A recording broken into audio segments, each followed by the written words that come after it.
Paragraph number 5, we notice that the mind is a restless bird. ये बहुत important line है इस chapter का। गांधी जी कहते हैं कि माइंड जो हमारा होता है ना, वो बेचैन पक्षी है। रेस्टलेस मीन्स बेचैन होता है, एडजेक्टिव है रेस्टलेस।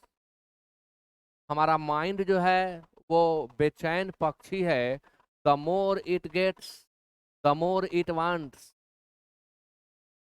ये हम सभी मनुष्यों की वीकनेस है, हम सबकी कमजोरी है जो हमारे माइंड में उत्पन्न होती है कि the more we get the more we want. हमें जितना अधिक प्राप्त होता है हम उतना ही और अधिक प्राप्त करना चाहते हैं।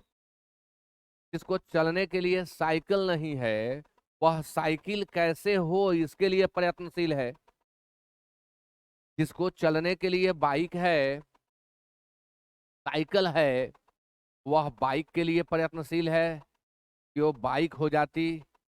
फिर बाइक होती है, कुछ दिन वो बाइक पर चलता है, तो फिर एक उसके अंदर इच्छा उत्पन्न होती है कार थोड़ा अच्छा रहता। फिर वो कार खरीदता है और यहाँ उसकी इच्छा समाप्त नहीं हो जाती है। कार खरीदने के साथ साथ कुछ और इच्छाएं जागृत हो जाती हैं कि ये बढ़िया कार होता, एक दो गाड़ियां आगे पीछे चलती। उसके बाद फिर और ख्वाहिश और ख्वाहिश और ख्वाहिश होती जाती है। यानी the more we get the more we want, and it is human weakness.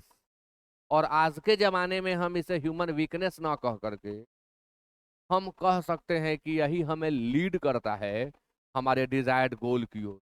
यही हमें प्रेरित करता है, यही हमें स्टिमुलेट करता है, यही हमें इंस्पायर करता है, यही हमें एनकरेज करता है कि आज तुमने अपनी अपने मेहनत के बदौलत, अपने ज्ञान के बदौलत बाइक खरीदा, तो अब मेहनत करो किसके लिए?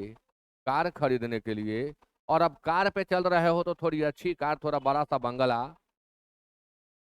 तो ये कोई बुरी चीज नहीं है। लेकिन गांधी जी जिस सोच के व्यक्ति हैं वह हमें इस चैप्टर के माध्यम से यह सिखाना चाहते हैं कि हमारी इच्छाएं जो हैं ये अनंत हैं, और यदि हम इस अनंतता में बहते रहेंगे तो हमें सुख की प्राप्ति नहीं होगी।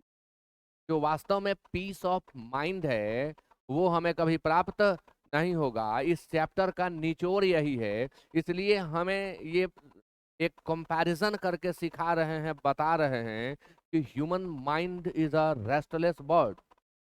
Human mind is a restless bird, यानी मनुष्य का मस्तिष्क एक बेचैन पक्षी है। सामान्य पक्षी भी एक डाल पर स्थिर नहीं बैठता, सामान्य पक्षी। लेकिन बेचैन पक्षी की क्या स्थिति होती है आप कल्पना कर सकते हैं।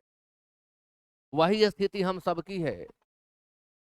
हमारे अंदर एक विचार समाप्त होता नहीं है कि दूसरा जन्म ले लेता है, तीसरा जन्म ले लेता है। ऐसी ही इच्छाएं हैं, विचार से इच्छाओं का जन्म होता है, इच्छाएं उत्पन्न होती रहती हैं और अंततः हम इन इच्छाओं में ही उलझ करके रह जाते हैं। तो गांधी जी यही सिखाना चाहते हैं कि अपने पैशंस को कंट्रोल करो।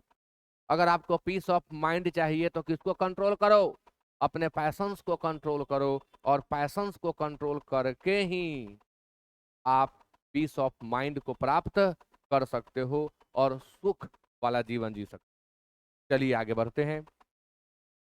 And we notice that the mind is a restless bird, the more it gets the more it wants. इस मस्तिष्क में एक बीमारी है भाई, इसको जितना ज्यादा प्राप्त होता है उतना ही और यह प्राप्त करना चाहता है। द मोर, कॉम्परेटिव डिग्री के यूज में आपको पढ़ाऊंगा कि जब कॉम्परेटिव डिग्री रिपीट होता है तो दोनों क्या लेता है?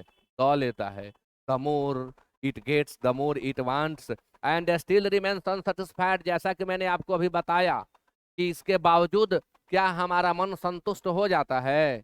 नहीं, वो कभी संतुष्ट नहीं होता।